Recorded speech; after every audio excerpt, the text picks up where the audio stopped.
श्रीमन्महागणाधिपतये नमः। श्रीगुरुचरणकमलेभ्यो नमः। श्रीललिता महात्रिपुरसुंदर्यै नमः।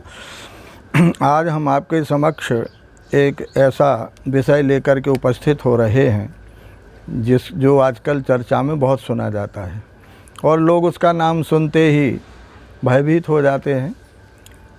उसका नाम है काल सर्प योग।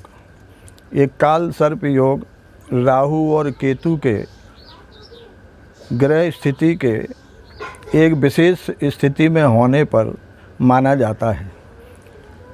उस दोष की शांति के लिए बड़े बड़े उपाय बताए जाते हैं, जिनको सुनकर लोग भयभीत हो जाते हैं, चिंतित हो जाते हैं। लेकिन उन उपायों को सामान्य जन नहीं कर पाते हैं। किसी ने कहा त्र्यंबकेश्वर जाकर के उसकी शांति कराओ, या किसी अन्य स्थान के लिए पंडित लोग बोल देते हैं। बड़ी बड़ी पूजा करानी पड़ती है जो सबकी सामर्थ्य से बाहर हो जाती है।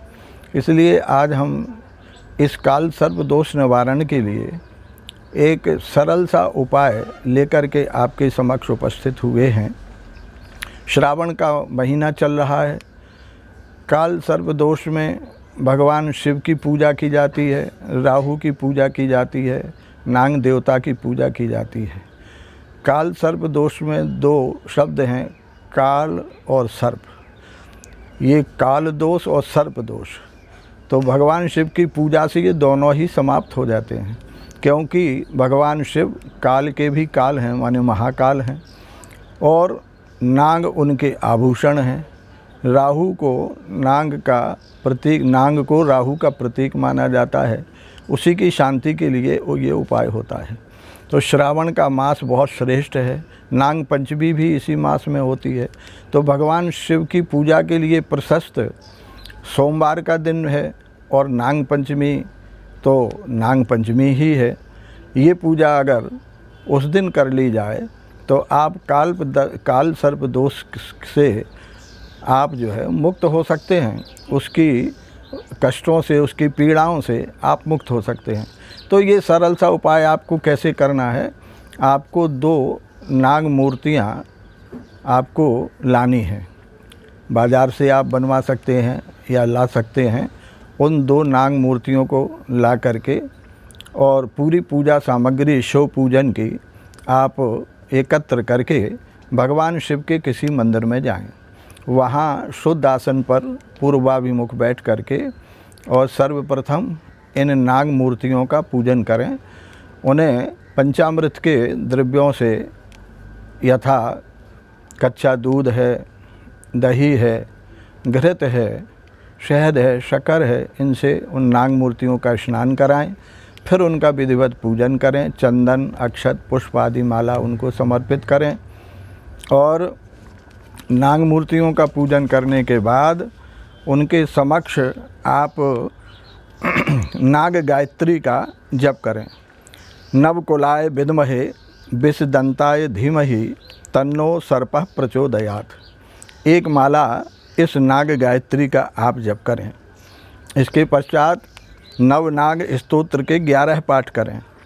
अनंतम वासुकिम शेषम पद्मनाभम च कम्बलम शंखपालम धृतराष्ट्रम तक्षकम कालियम तथा एतानि नवनामानि नागानां च महात्मनां सायंकाले पठेन् नित्यं प्रातः काले विशेषतः तस्मै विषभयं नास्ति सर्वत्र विजयी भवेत्। इस नवनाग स्तोत्र के 11 पाठ करें। एक माला जप आप जो है राहु के मंत्र का करें, रांग राहवे नमः। एक माला जप केंग केतवे नमः, इस मंत्र का केतु के लिए करें। इसके बाद फिर भगवान शिव की पूजा प्रारंभ करें।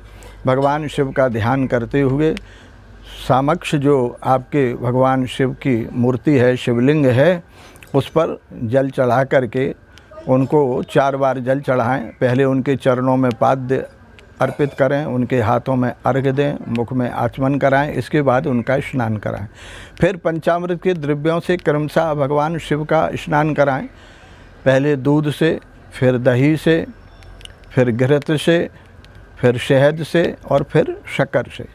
इन 5 द्रव्यों से स्नान कराना है। लेकिन ये ध्यान रखना है कि प्रत्येक द्रव्य के स्नान के बाद फिर आपको जल से भी स्नान कराना है। जैसे दूध से स्नान कराया, इसके बाद जो है जल से स्नान कराएं। फिर दही से स्नान कराया, फिर जल से स्नान कराएं। फिर घृत से स्नान कराया, फिर जल से स्नान कराएं।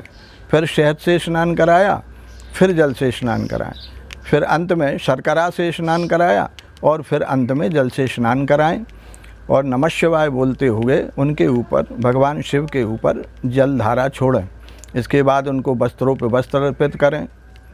फिर भगवान शिव को चंदन अर्पित करें, भस्म लगाएं, अक्षत उनको अर्पित करें, फूल और फूल माला चढ़ाएं, बेलपत्र अर्पित करें। त्रिदलम त्रिगुणाकारम त्रिनेत्रम च त्रिधायुधम त्रिजन्म पाप संहारम बिल्वपत्रम शुभार्पणम, यह मंत्र बोलते हुए बेलपत्र अर्पित करें।